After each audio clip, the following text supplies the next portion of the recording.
Hi guys! Welcome back to UTV channel! Ngayon, ituturo ko sa inyo kung paano i-operate ang Whirlpool Automatic Washing Machine na LSP 880GP 8.8 kg. Buksan muna natin. Yan, makikita nyo dyan ang lagayan ng fabric softener.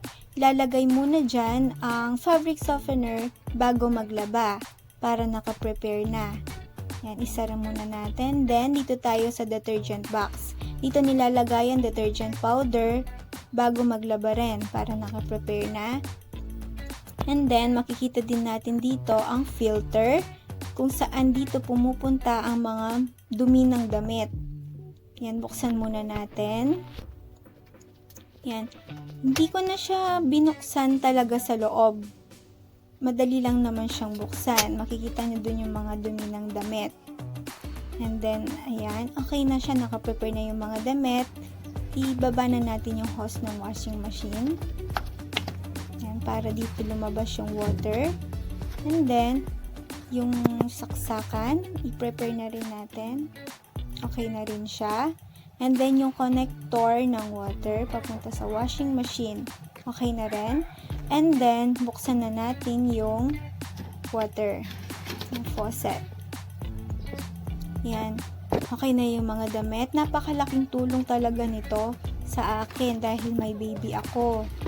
Imagine, magsasampay na lang ako, hindi na kailangang magbanlaw. Ayan, sasara muna natin.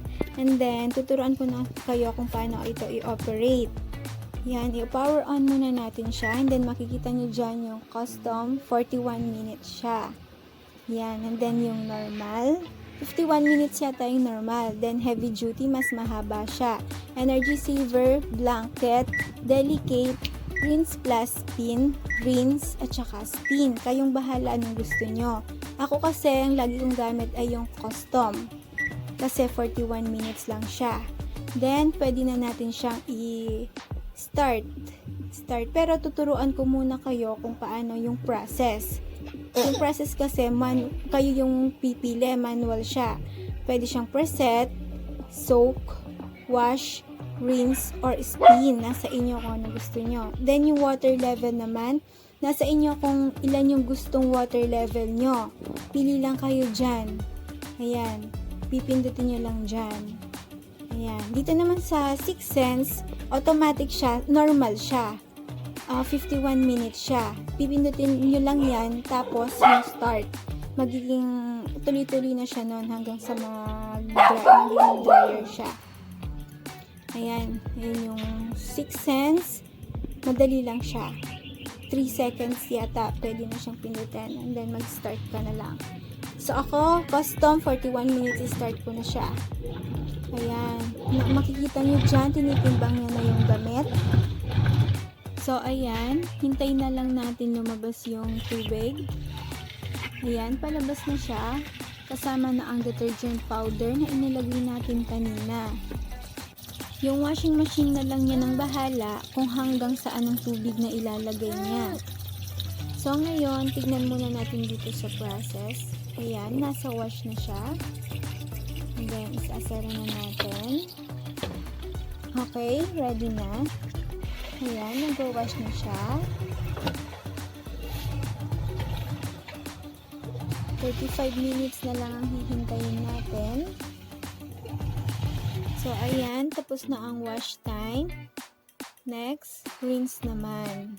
Ayan, nag-rinse na siya. Hintayin muna nating matapos ang unang banlaw. Yan, pangalawang banlaw na siya. Malapit na siyang matapos. 12 minutes na lang. So, ayan, nag-start na ang pangalawang banlaw. After this, spin na siya. Bilis na, guys. Hindi na tayo mapapagod magbanlaw. Magsasampay na lang tayo. So, ayan, nag-dryer na siya. 3 minutes na lang, spin time. Ayan, patapos na siya. Hintayin na lang natin siya. So, ayan, tapos na siya. Ready na tayong magsampay. Hindi na natin kailangang pindutin ang power button kasi automatic na mamamatay na yung washing machine. Paalala ko lang, bawal buksan ang washing machine habang nagwa-wash siya kasi mag-e-error siya. And once na mag-error siya, huwag kayong magpanik.